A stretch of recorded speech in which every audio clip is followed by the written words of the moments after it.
Alright guys, welcome back to the channel. I'm just peeling up some eggs here and I'm making a bit of a mess of it, so I'm kind of glad you can't see them on the screen. But yeah, first meal of the day on a rest day is 4 whole eggs and 83 grams of chicken breast, so it's exactly 44 grams of protein.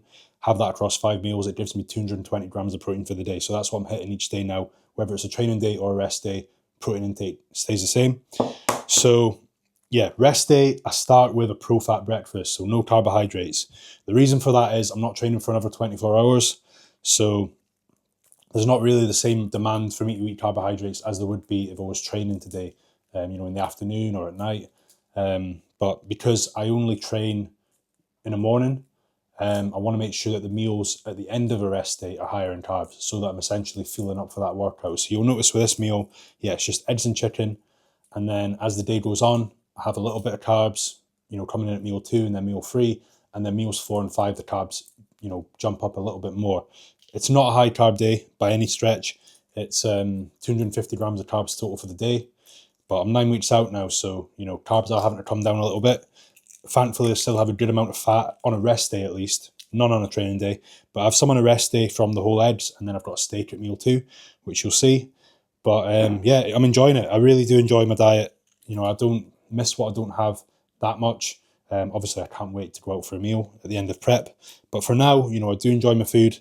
I appreciate what I get to eat because previous diets, my fats were very, very low, very early on, as were my carbohydrates. So you'd see me having things like cod and egg whites, tuna. Yeah, having whole eggs, yolks, which are obviously the tastiest part of the egg, having steak.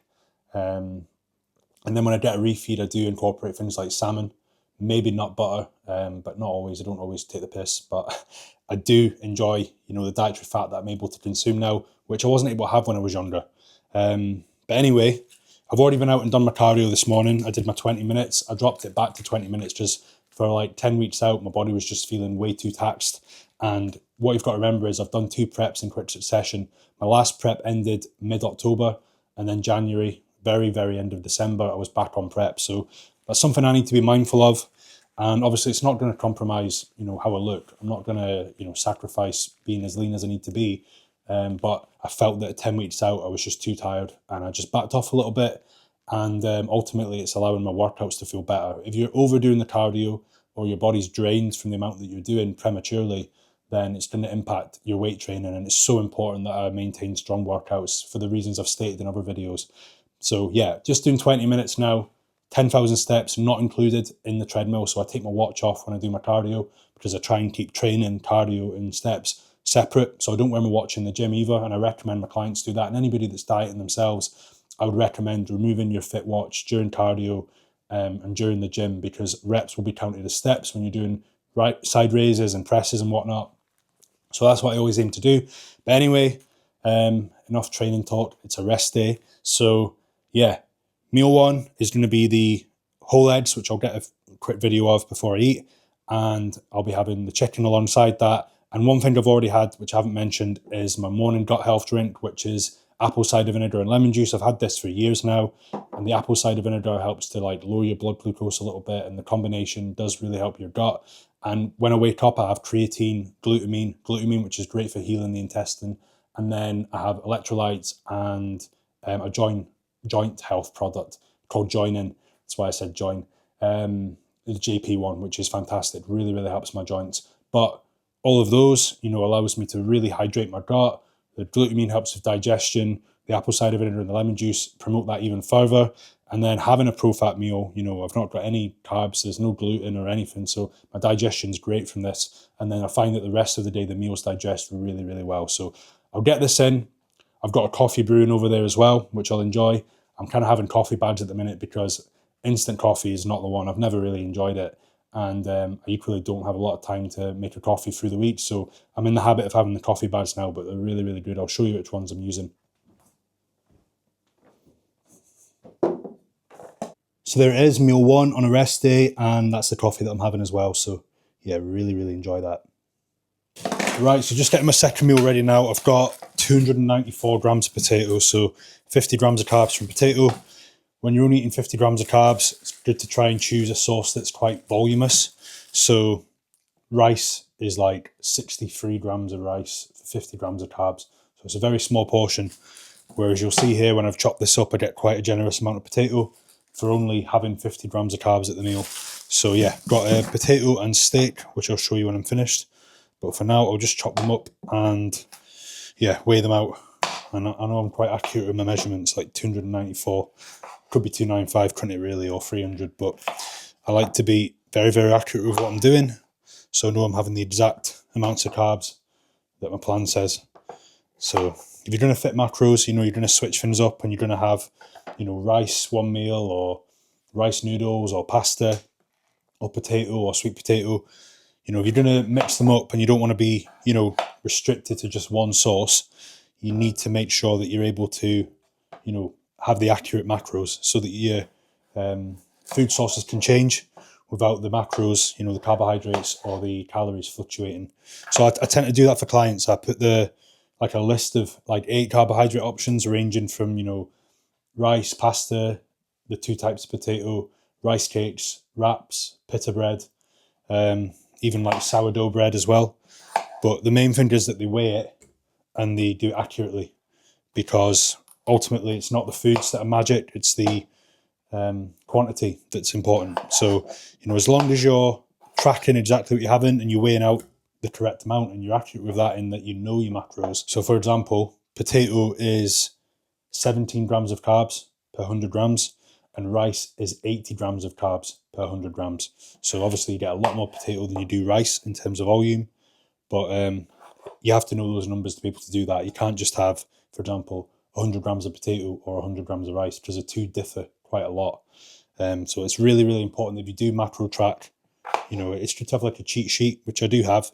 If anybody's struggling with learning that, obviously get in touch and I'll let you know what I try and adhere to and what lists I've got of, this meat is this much protein and this carb is this much grams of carbs. But anyway, that's the amount that I get. So you can see there, 294 grams of potato, dropped it. Quite a generous amount. Is that on the floor? No, just in the bag. Yeah, it's quite a generous amount. Whereas if I was having, just rice, then it'd be a tiny portion. When I'm having more carbs, when I'm eating 100 grams of carbs, 150 grams of carbs, I'm going to be more inclined to eat rice because I don't want to blow my waist out. But because this is even at that, it's quite a small portion relative to what it would be if it was 100 grams of carbs. Then it'd be 700 grams of potato, which is just absurd. That'd leave you feeling very bloated. So it's getting that balance between having, something that fills you up, but nothing too massive, because a small waist is really important for the stage. Anyway, another reason why I have potato as well, and I don't just stick to rice strictly, is because rice doesn't really have, much in terms of nutrients. Of course, it's a good source in terms of digestion. There's no gluten. It's very light, very easy to digest. But potato has, plenty of nutrients, particularly potassium. And then you'll see my next meal I have sweet potato, which has even more micronutrients. So it's just ensuring, that you don't marry one carb source, because rice doesn't really give you much in terms of nutrients. It really just gives you carbs and that's it. Whereas potato offers a bit more. And it's good to keep your body digesting and being forced to digest different foods, because if you stick to one carbohydrate source for the entirety of your prep, then when you try and eat something different, you're not necessarily going to be able to digest it that well. I definitely feel that there's merit to rotating your carbohydrate sources a bit. So I'll tend to have rice noodles, white potato, sweet potato. In the early stages of prep and off season, I will maybe have a little bit of bread, like sourdough bread, because that has probiotics in it, as opposed to other wholemeal breads, which are just very stodgy and they'll sit heavy in your gut. But at the start of prep, I'll do that. But as I get closer, like now, I adhere to these. And 4 options for carbs with my meat meals is great. And of course, I also have oats pre-workout, and I have a rice-based cereal post-workout, and I have my fruit as well. So I'm getting an abundance, in terms of variety when it comes to carbs. Not loads of carbs, but there's a nice variety, rotation of them. And definitely feel there's merit to that. And yeah, steak and chips essentially. Boiled chips at that, but it's nicer than steak and rice every time. Something I wanted to touch on that I think will help people that are dieting in terms of, managing hunger. Hunger is an inevitable part of dieting. If you're trying to lose weight, you're in a deficit, you're kind of burning more than you're eating, then you are going to be hungry. Unfortunately, that is just the reality of dieting. But one thing that we can use, to kind of manage it easier, make our day, at least on a day that you can physically do this, would be to delay the first meal. So obviously, if you've got a job where you're in early and you don't get a break until like noon, then understandably, you're probably going to want to get something in at like 7 a.m, 8 a.m. But if you do get a morning break, let's say like 9, half 9, 10, I would typically wait until then. A lot of my clients, they'll start a plan and they'll eat at like 6 a.m. and they've only got 5 meals in the day and they'll be up till 10 o'clock at night potentially. So with that, they've only got 5 meals, they've already eaten at 6 a.m. and then they've got to really space out their meals for the rest of the day, potentially a 5-hour gap somewhere in that day. And that's tough if your calories are low and you're dieting hard, because you'll be clock watching the whole time. So what I try to do is, at least on a Sunday, a day that I'm not having to rush about getting to the gym, or I've got appointments on a rest day, or I've got check-ins and I just need everything to work like clockwork. On a Sunday when I can be a little bit more laid back and pace myself a bit more, I try not to get my first meal in until about 10 a.m, sometimes 11. Now, the reason for that is I find that once I've eaten, it kind of boosts my metabolism, and that's when I start to get hungry. Whereas that initial fast, if I can hold off and hold off and hold off, it's quite tolerable, until 10 a.m, 11 a.m. But I find if I was to eat at like 7 a.m, by 9 a.m, I would be really, really hungry. And then it'd be a real struggle the rest of the day to try and, pace myself and not eat prematurely and then, have my last meal at like 6 p.m. That'd be a nightmare, because then you're going to struggle to sleep. So I try and delay that first meal, and then I'm not having to drag things out the rest of the day. I can eat at like 11 a.m, like I say, and then maybe at like 1:30, 2, and then maybe at like 4:30, and then maybe 6:30, 8:30, and then go to bed. I try not to stay up too late, so 8:30 is reasonable for me. I could make it more like 9, 9:30, but with that approach, I can really, handle the fast in the morning, no problem, which is good for you as well, good for your gut microbiome to let your body heal. Your body can only really heal itself when it's not digesting food, because it's kind of compromised when it's having to, push food through your gut. It's called autophagy. I mean, that really kicks in after more so 48 hours or 24 to 48 hours. But intermittent fasting is good for you. It's not that I, follow that religiously. Sometimes I will eat twice within, bedtime to wake. I'll eat, 10 hours later. I don't practice 16 hours every day, for example. But on a weekend, when I'm getting hungrier, and in the morning I can just have like a green tea, a peppermint tea, a black coffee, and kind of delay that first meal, I find that the rest of the day is far easier, because I'm not having to space those meals out too much. I can eat in quick succession. So definitely a hack, so to speak, that you can use when you're dieting and you're getting hungry. Try not to drop anything this time. I've got steak and potato there, so yeah. Might not look like much to most people if you're not dieting, but for me, it's like heaven right now. Got a YouTube video here that I'm editing, and I'll get that done. And then I want to watch United at 2. It's about 20 to 1 just now. So I'm going to go out and get like 4,000 steps done. So I'm almost done for the day. And I'll just have to do a short walk at night. As much as I would love to just do like 10,000 steps in one go and get it all done, it's not good for you to do that in terms of like not overly depleting your body, because then it just becomes like another cardio session. So steps really to ease digestion and to not like tax your body too much. You should really try and do like 2 to 3 stints, maybe 3. So I tend to do like 3,500 in the morning, then maybe the same at night, and then another 3,000 to finish the day off. So something like that, or I'll do like 4, 4 and 2.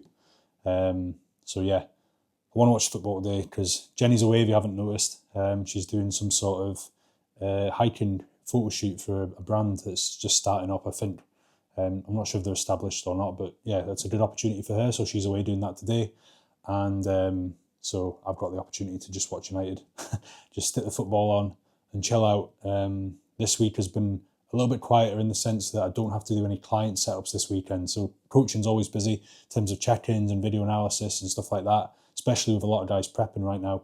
But in terms of new signups, I haven't had anybody this week. So typically on a Friday or a Saturday, I'll be, finalising things, and anybody that works with me knows that when I send across the diet plan, training plan, welcome pack and whatnot, I send across like a 45-minute voice note to try and, get them up to speed with everything and let them know, the ins and outs of the diet and the training, just so they feel comfortable and ready to start on that Monday. I haven't had to do any of that this week. Obviously keeping on top of check-ins and whatnot, but typically I'll find myself like Saturday night setting people up till 8 o'clock.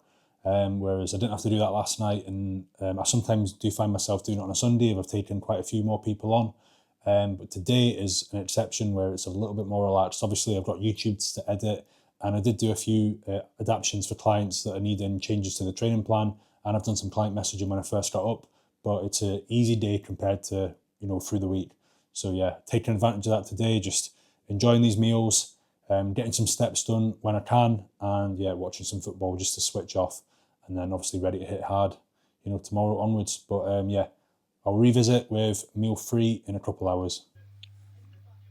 Here she is, the main man, coming to watch the football with me. United versus Palace. But yeah, you're getting there, aren't you, Maggie? Still not totally right after her surgery, but she's getting there. You're coming up the stairs, Mads. Oh, well done. Very good. All right, so just getting meal 3 ready. I've got 250 grams of sweet potato, which I've peeled, and now I'll weigh it out to make sure it's the correct amount. And with that, I've got lean turkey breast mince. So yeah, low fat for the third meal. I couldn't have high fat 3 meals in a row. Obviously, I had the whole eggs at breakfast and then the beef at meal 2. But as the day goes on, I start to bring the fats down, and then the carbs will come up a little bit at meals 4 and 5. Still quite low, 75 grams of carbs at meals 4 and 5, and it was 50 grams of carbs at meals 2 and 3. For anybody that thinks, I find dieting easy, believe me, I don't. I'm starving all the time. I've got a crazy appetite. Anybody that's spent a length of time with me, whether we've been away for the weekend or gone out for a meal together, knows that I can eat. And yeah, this phase of the diet, and it'll only get harder in the coming weeks, but I do find it very challenging all the time. I could eat a 10,000 calorie challenge, no problem. Maybe even a 15K. So it is what it is. I have to put up with it. I have to get on with it. My goals are important to me. But yeah, these meals do not touch the sides. Even the other day, I did a high day, and I had 250 grams of oats pre-workout and 200 grams of banana. And yeah, it filled out a whole like pasta bowl. And I finished that, and I was like, I could have eaten that 3 or 4 times. I genuinely believe I could put away a kilogram of oats and not be stuffed. So that's where I'm at right now. But just got to get on with it. Got to make shit happen. Got to get in shape. And I accept that my goals require me to be hungry. And, finishing meals, not satisfied, is what it is. Just got to do what you got to do. But yeah, I'll get this in. And like I said, I'm using higher volume foods to make the best of the situation, because if I was to use rice at this meal, I would probably finish the meal feeling very, very hungry. Whereas I finished that last meal, meal 2, the steak and potato, feeling reasonably satisfied. Not stuffed, but better than it would be if I'd used rice. And this will bring the same outcome. And then my last 2 meals are oats, which I'll show you. But yeah, I do enjoy it. I am hungry, but needs must at this point in the prep. And for anybody that is struggling, with hunger and questioning whether it's worth it, just understand that it's a temporary sacrifice to get the physique that you want. And once you've achieved it, you can increase your food. As long as you don't go crazy and rebound, you can actually then, from that point, eat more and eat more and eat more gradually. Obviously in a controlled manner. You can't just go from dieting hard and doing cardio to then just completely undoing everything, because you will undo your progress as well. But with that being said, you can definitely get in shape and maintain it on more food. It's just the process of getting down there that's hard. Obviously, getting to the condition that I'll be on stage is just unsustainable for anybody. But to go from, somewhat overweight to getting, abs and looking leaner and just be more content in your physique, you can maintain that. You don't have to take it to ridiculously low body fat. But when you get that weight off, it is a challenge initially keeping it off, because you're going to be hungry and you're going to be craving. But if you can ride it out, for a month or 2 and get your calories in a good place, you'll actually be able to get in shape and stay in that shape on more food than you did to get there. So it's just worth bearing that in mind when you are hungry. I've got to suffer through it now to an extent. And once you've achieved that shape, it's much easier to maintain, and you don't have to be on the treadmill for an hour or eating 1,000 calories every day. If that's what you have to do to get that look, you can double your food, remove the cardio, just go for walks, at a leisurely pace, and that's all possible. But in the meantime, when you're dieting, you do have to be hungry. But It's just part of the process, and it's why a lot of people never get in great shape. You know, we're doing something, even if it's just to get in shape for a holiday or a wedding or a photo shoot or something of that nature. It doesn't have to be getting ready for the stage. It does require that of you, and it's why a lot of people can't do it, because a lot of people can't ignore those hunger signals and give in to cravings. But yeah, I mean, anything worth having doesn't come easy. And, you know, if you want something you've never had before, you need to do something you've never done before. So that's what I try to do. And yeah, doing it again in just a few months is tough. Believe me, I never really overcame that hunger that you get after the show. I was very hungry post-show, and then I've started the prep, and I could just go out and eat. But it is what it is. I've got to be mentally strong because I know that it's for a greater outcome, long-term success. So, and I want to make sure that, you know, I can be a role model for my clients as well, because I don't want to be that coach that says, do as I say, not as I do. I want to be somebody that walks the walk. And if I'm going to ask my client to, you know, stick to something, suffer through the hunger, persevere, then I need to be willing to do that. And yeah, no better way than to lead by example than to show you guys what it takes and ultimately bring my best to the stage in 9 weeks. And there it is, sweet potato and turkey breast mince. Definitely doesn't compare to my usual Nando's sweet potato wedges, but making the best of the situation and still going to enjoy it. So yeah, I'll update you at meal 4. Look at those muscles. Real flex. Right, so Jenny's home now, so I've got her as my videographer for the last scene, and here I've got oats and whey, and I'm using the Perform Isolate Zero. So I would say this is probably the best whey protein you can get. Second only in taste to Dymatize ISO 100. It's a gourmet chocolate flavour, which me and Jenny are saving for refeeds. There's a little bit of carbs in it compared to that, so I don't want to waste and lose oats at the expense of this. But when I'm having a refeed and I can have more oats, I can get this involved. This is something we used for years, and it's just like impossible to source now since leaving the EU. But Pit Stop managed to get us a tub, and yeah, we're gonna savour this and use it when we can eat more oats. But anyway, that's the one we have day to day, and it's unreal. But yeah, this is the salted caramel, that Isolate Zero, and with that I've got 100 grams of mango. The next meal is literally that again, tiny bit more oats with no mango, so I don't imagine you want to see the exact same meal twice. So I'll wrap it up here, guys, but hope you enjoyed, and next time will be either a refeed day, which anybody that's dieting will be very envious of, or it'll be later into the prep when I'm eating dust. But yeah, remember to like and subscribe, and thank you again for watching. And don't forget to use code TEAMJENNY10.